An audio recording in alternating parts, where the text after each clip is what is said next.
Hej og velkommen til en video om regression i GeoGebra.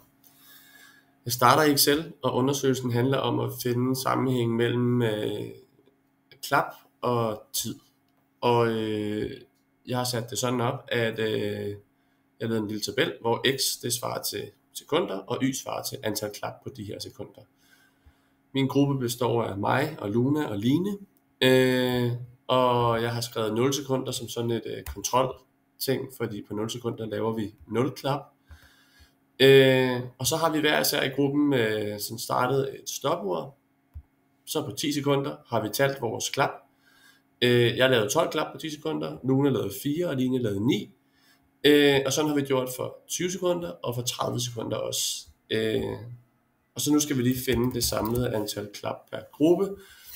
Og det gør jeg i Excel ved at skrive lighedstegn og skrive sum, og så markerer jeg de tal, som skal regnes ud.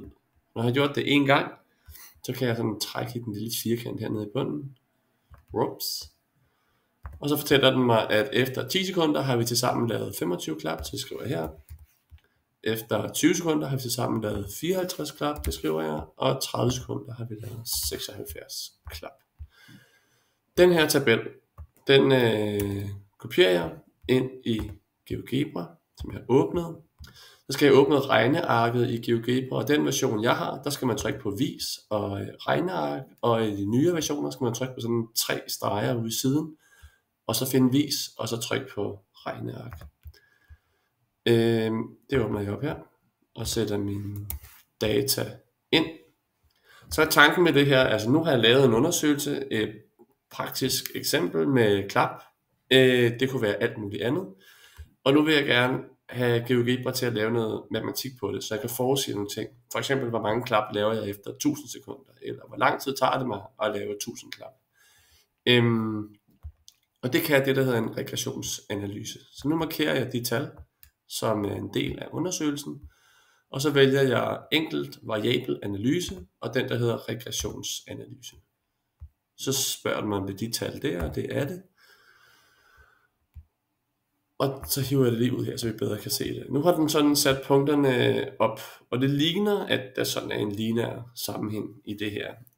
Og det vil jeg også forvente, at jo længere tid der går, jo flere klap vil jeg også kunne lave. Det er sådan en lineær sammenhæng, det siger noget om. Jeg trykker på det her ikon, vis statistik, så kommer den med nogle tal.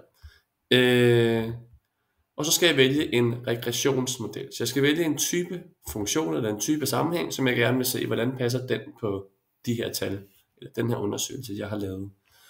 Så starter med en lineær sammenhæng. Så hvis nu det var en perfekt lineær sammenhæng, så havde alle punkterne ligget på den røde streg her. Den følger sådan en perfekt lineær sammenhæng. Ja, man kan også sige, at den har lavet den lineær sammenhæng, der passer bedst på de punkter, jeg har sat ind. Den værdi, der hedder R i anden, den siger noget om, hvor godt passer den lineære sammenhæng på den her model. Og det skal man omregne til procent, så det passer 99,75% på en lineær sammenhæng. Jeg kan også prøve at undersøge andre sammenhænge. Dem vi arbejder med, det er den lineære, polynomiel, som er andengradsfunktionen, og eksponentiel. Så nu kan jeg prøve en polynomiel. Den er kendetegnet ved, at den sådan også aftager igen, sådan med tiden. Det er en parabel. I mit eksempel kunne det godt være, efter rigtig mange sekunder, jeg blev træt, og ikke kunne lave lige så mange klap, men jeg forventer, at jo længere tid der går, jo flere klap kan jeg også lave. Så derfor så giver det bedst mening at lave en lineær funktion. Så fortæller den mig hernede, at funktionsforskriften for den her lineære sammenhæng, den er 2,57x plus 0,2. Så den prøver jeg at skrive ind herover på min graf, eller i mit koordinatsystem. Nu skal jeg lige have den frem igen. Jeg skriver f af x, fordi det ser lidt mere tjekket ud. 2,57x plus 0,2. Enter. Så har den lavet en graf. Og hvis jeg lige trykker på det der ikon, så kan jeg sådan zoome ind og ud på de forskellige akser. Så vil jeg lige prøve at teste den. Fordi jeg ved, at efter 10 sekunder, der lavede vi som gruppe 25 klap. Så nu prøver jeg lige at lave en det var x, der skulle jeg en lodret streg i koordinatsystemet efter 10 sekunder. Og så vil jeg lige tjekke, hvor de to skærer hinanden. Det gør de på 25,9 op på y-aksen. Så y-aksen er antal klap, x-aksen er sekunder. Så i virkeligheden var det 25 klap. Og med den her model, den her funktionstype, der siger den 25,9 klap, altså 26 klap. Det kan jeg godt godtage, at det passer ret godt. Så kunne det være sjovt at vide, hvad så når der er gået 1000 sekunder? Hvor mange klap når jeg så? Det kan jeg både prøve at løse grafisk ved igen at lave en lodret streg på 1000.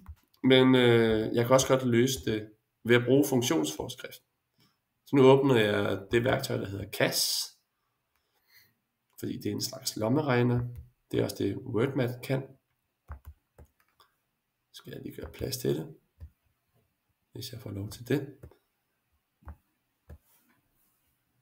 Nu lukker jeg den her ned. Der. Så jeg ved, at x svarer til antal sekunder, og heroppe står min funktionsforskrift. Så nu prøver jeg bare med 1000 sekunder. Så 2,57 gange, nu er det 1000 jeg skriver, plus 0,2. Det her er et simpelt regnestykke, som alle lommeregnere vil kunne regne ud. Men så siger den, at efter 1000 sekunder, så laver jeg 2570 klap. Jeg kan også godt prøve at spørge funktionsforskriften af GeoGebra om, hvor lang tid går der så, før jeg laver, eller når jeg har lavet 1000 klap, hvor mange sekunder er der så gået.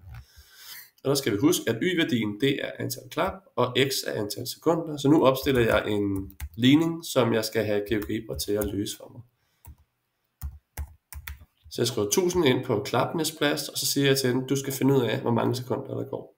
Så vælger jeg x og bølge lighedstegnet, så får jeg nemlig en numerisk værdi. Og så siger den, der går 389 sekunder. Det har jeg ingen idé om, hvad svarer til i minutter, så jeg prøver lige at omregne det til minutter. 6 minutter